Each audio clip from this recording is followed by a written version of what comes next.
Pride and Prejudice by Jane Austen. Chapter 8. At 5 o'clock the two ladies retired to dress, and at 6:30 Elizabeth was summoned to dinner. To the civil inquiries which then poured in, and amongst which she had the pleasure of distinguishing the much superior solicitude of Mr. Bingley's, she could not make a very favourable answer. Jane was by no means better.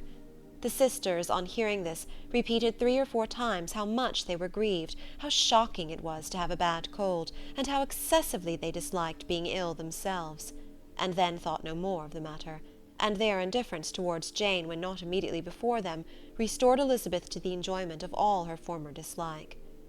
Their brother, indeed, was the only one of the party whom she could regard with any complacency. His anxiety for Jane was evident, and his attentions to herself most pleasing, and they prevented her feeling herself so much an intruder as she believed she was considered by the others. She had very little notice from any but him. Miss Bingley was engrossed by Mr. Darcy, her sister scarcely less so, and as for Mr. Hurst, by whom Elizabeth sat, he was an indolent man, who lived only to eat, drink, and play at cards, who, when he found her to prefer a plain dish to a ragout, had nothing to say to her.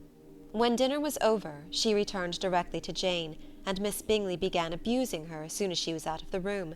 Her manners were pronounced to be very bad indeed, a mixture of pride and impertinence. She had no conversation, no style, no beauty. Mrs. Hurst thought the same, and added, "She has nothing, in short, to recommend her, but being an excellent walker. I shall never forget her appearance this morning. She really looked almost wild." "Oh, she did indeed, Louisa. I could hardly keep my countenance. Very nonsensical to come at all. Why must she be scampering about the country, because her sister had a cold? Her hair so untidy, so blowsy. Oh, yes, and her petticoat. I hope you saw her petticoat, 6 inches deep in mud, I am absolutely certain, and the gown which had been let down to hide it not doing its office." "Your picture may be very exact, Louisa," said Bingley, "but all this was lost upon me. I thought Miss Elizabeth Bennet looked remarkably well when she came into the room this morning. Her dirty petticoat quite escaped my notice." "You observed it, Mr. Darcy, I am sure," said Miss Bingley, "and I am inclined to think that you would not wish to see your sister make such an exhibition." "Certainly not."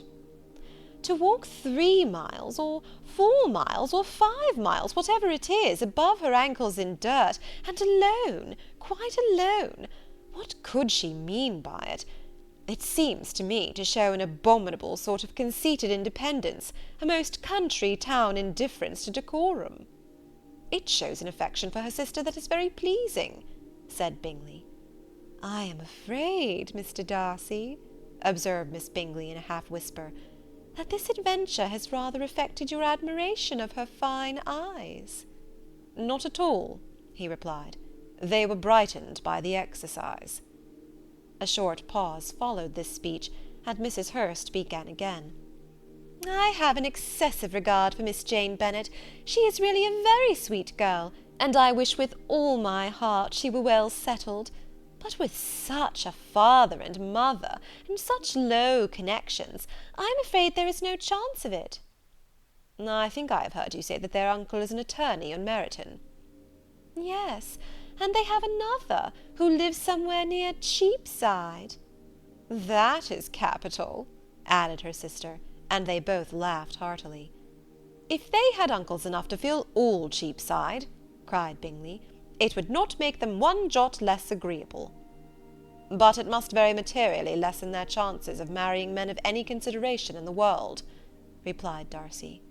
To this speech Bingley made no answer, but his sisters gave it their hearty assent, and indulged their mirth for some time at the expense of their dear friend's vulgar relations.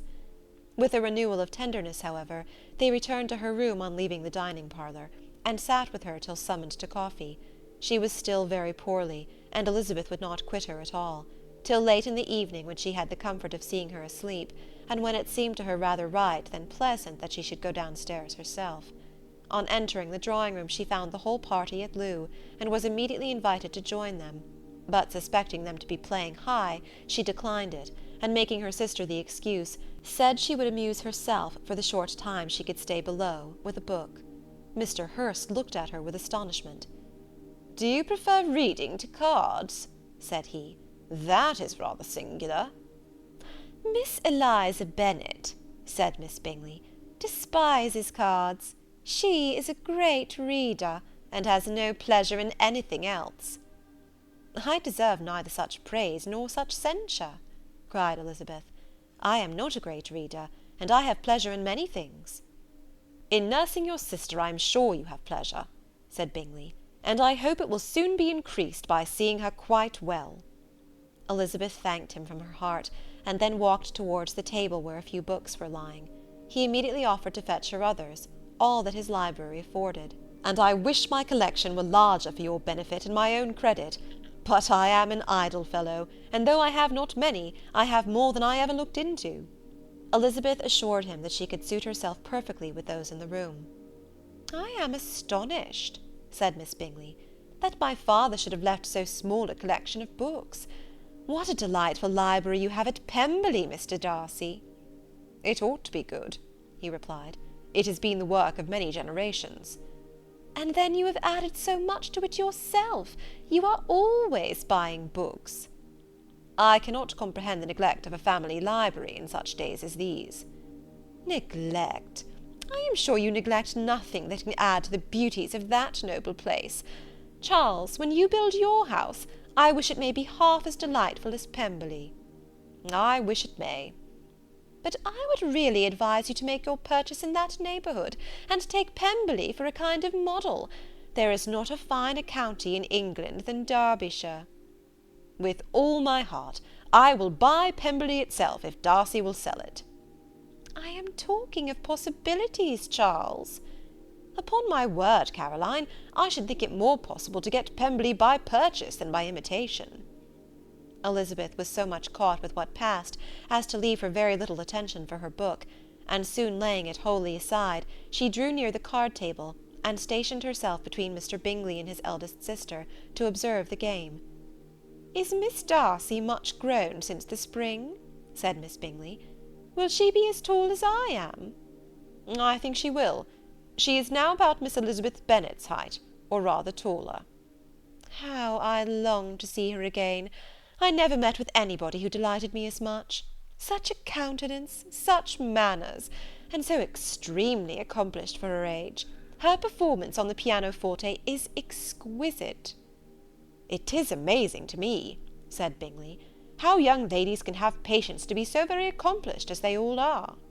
"All young ladies accomplished? My dear Charles, what do you mean?" "Yes, all of them, I think. They all paint tables, cover screens, and net purses. I scarcely know any one who cannot do all this, and I am sure I never heard a young lady spoken of for the first time without being informed that she was very accomplished." "Your list of the common extent of accomplishments," said Darcy, "has too much truth. The word is applied to many a woman who deserves it no otherwise than by netting a purse or covering a screen. But I am very far from agreeing with you in your estimation of ladies in general. I cannot boast of knowing more than half a dozen in the whole range of my acquaintance that are really accomplished." "Nor I am sure," said Miss Bingley. "Then," observed Elizabeth, "you must comprehend a great deal in your idea of an accomplished woman." "Yes, I do comprehend a great deal in it." "Oh, certainly," cried his faithful assistant. "No one can really be esteemed accomplished who does not greatly surpass what is usually met with. A woman must have a thorough knowledge of music, singing, drawing, dancing, and the modern languages, to deserve the word. And besides all this, she must possess a certain something in her air and manner of walking, the tone of her voice, her address and expressions, or the word will be but half deserved." "All this she must possess," added Darcy, "and to all this she must yet add something more substantial, in the improvement of her mind by extensive reading." "I am no longer surprised at your knowing only 6 accomplished women. I rather wonder now at your knowing any." "Are you so severe upon your own sex to doubt the possibility of all this?" "I never saw such a woman. I never saw such capacity, and taste, and application, and elegance as you describe united." Mrs. Hurst and Miss Bingley both cried out against the injustice of her implied doubt, and were both protesting that they knew many women who answered this description, when Mr. Hurst called them to order, with bitter complaints of their inattention to what was going forward. As all conversation was thereby at an end, Elizabeth soon afterwards left the room. "Elizabeth Bennet," said Miss Bingley, when the door was closed on her, "is one of those young ladies who seek to recommend themselves to the other sex by undervaluing their own, and with many men, I dare say, it succeeds. But, in my opinion, it is a paltry device, a very mean art." "Undoubtedly," replied Darcy, to whom this remark was chiefly addressed. "There is a meanness in all the arts which ladies sometimes condescend to employ for captivation. Whatever bears affinity to cunning is despicable." Miss Bingley was not so entirely satisfied with this reply as to continue the subject. Elizabeth joined them again, only to say that her sister was worse, and that she could not leave her. Bingley urged Mr. Jones being sent for immediately, while his sisters, convinced that no country advice could be of any service, recommended an express to town for one of the most eminent physicians. This she would not hear of, but she was not so unwilling to comply with their brother's proposal, and it was settled that Mr. Jones should be sent for early in the morning, if Miss Bennet were not decidedly better. Bingley was quite uncomfortable. His sisters declared that they were miserable. They solaced their wretchedness, however, by duets after supper, while he could find no better relief to his feelings than by giving his housekeeper directions that every attention might be paid to the sick lady and her sister. Chapter 8.